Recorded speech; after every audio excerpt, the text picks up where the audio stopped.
नमस्कार। जरा सोचिए, एक ऐसे मंदिर के बारे में जो सिर्फ प्रार्थना की जगह नहीं बल्कि एक बहुत बड़ी खगोलीय घड़ी भी हो।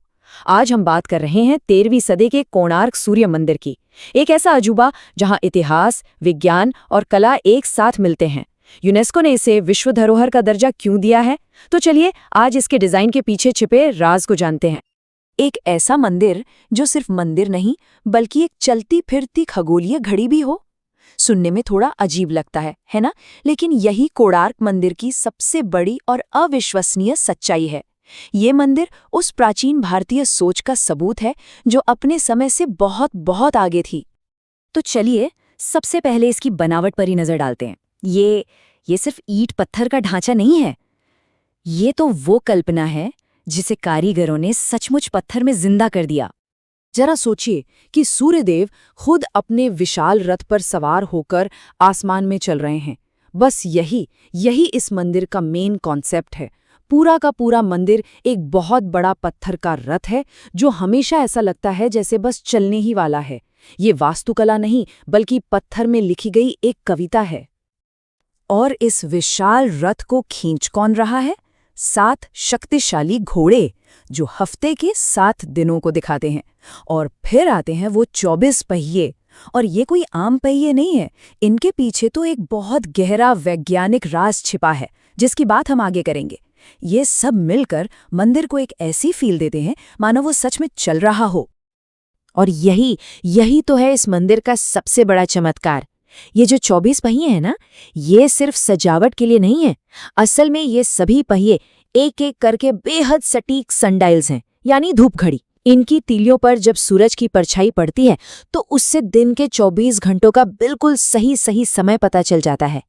कला और विज्ञान का ऐसा मेल आज भी हैरान कर देता है। कहते हैं ना, यहाँ का हर पत्थर एक कहानी सुनाता है।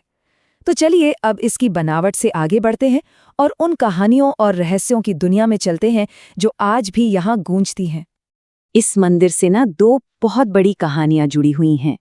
एक तरफ है धर्मपद के त्याग की कहानी, एक 12 साल का लड़का जिसने 1200 कारीगरों की जान बचाने के लिए अपनी जान दे दी। और दूसरी तरफ है साम की कहानी, जिन्हें इसी जगह पर सूर्यदेव की पूजा करने से कुष्ठ रोग से मुक्ति मिली थी। मतलब एक कहानी बलिदान की तो दूसरी आस्था की। लेकिन इन कहानियों से भी बड़ा एक और रहस्य है, एक ऐसी किंवदंती जो आज के विज्ञान को भी चुनौती देती है। क्या सच में इस मंदिर के शिखर पर एक विशालकाय हवा में तैरता हुआ चुंबक था? और ऐसा कहा जाता है कि ये कोई छोटा मोटा चुंबक नहीं था, ये 52 टन का एक बहुत बड़ा लोड स्टोन था। मतलब एक नेचुरल मैग्नेट। 52 टन। जरा अंदाजा लगाइए, 800 साल पहले इतनी भारी चीज को वहां लगाया कैसे गया होगा, ये सोचना भी मुश्किल है। कहते हैं इस चुंबक की ताकतें किसी जादू जैसी थी। इसका मैग्नेटिक फील्ड इतना जबरदस्त था कि समुद्र से गुजरने वाले जहाजों के कंपास तक काम करना बंद कर देते थे। और सबसे हैरान करने वाली बात कि मंदिर की जो मुख्य मूर्ति थी वो बिना किसी सहारे के हवा में तैरती रहती थी। क्या ये सच हो सकता है? लेकिन इतनी शान और शौकत के बाद हर कहानी में एक मुश्किल दौर भी आता है। इस मंदिर के साथ भी कुछ ऐसा ही हुआ।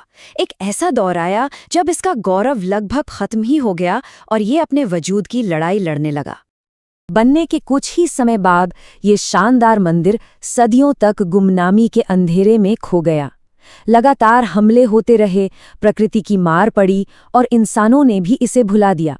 नतीजा ये हुआ कि ये वास्तुशिल्प का चमत्कार धीरे धीरे एक खंडर में तब्दील हो गया। एक वक्त का गौरव अब बस मलबे का ढेर था। ये टाइमलाइन हमें इसके पूरे सफर की एक झलक देती है।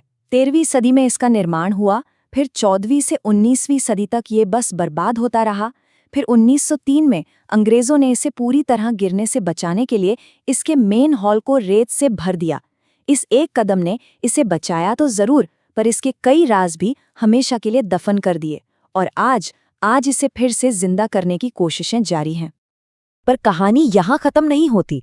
असल में कहानी का एक नया अध्याय अब शुरू हो रहा है। आज ये मंदिर सिर्फ एक पुराना स्मारक नहीं बल्कि उम्मीद और खोज का एक जीता जागता सेंटर बन चुका है, जहां अतीत के राज खोलकर भविष्य की राह देखी जा रही है। और इस बहुत बड़े काम की जिम्मेदारी उठाई है आर्कियोलॉजिकल सर्वे ऑफ इंडिया यानी ASI ने। उनकी टीम सिर्फ इसकी मरम्मत नहीं कर रही, बल्कि वो उन पुरानी इंजीनियरिंग तकनीकों को भी समझने की कोशिश कर रही है जिनसे इस अजूबे को बनाया गया था। ये सिर्फ पुरानी चीज को बचाना नहीं है, ये उस पुराने ज्ञान को फिर से खोजना है।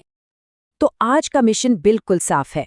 सबसे पहले तो उस प्राचीन इंजीनियरिंग को समझना, फिर उन कमरों से रेत को बहुत सावधानी से बाहर निकालना जो 100 साल से भी ज्यादा वक्त से बंद है, और ये पता लगाना कि अंदर क्या है, और सबसे जरूरी इस अनमोल धरोहर को आने वाली पीढ़ियों के लिए बचा कर रखना। तो सवाल आज भी वही का वही है कि सदियों की इस खामोशी के बाद इन बंद दीवारों के पीछे आखिर क्या है?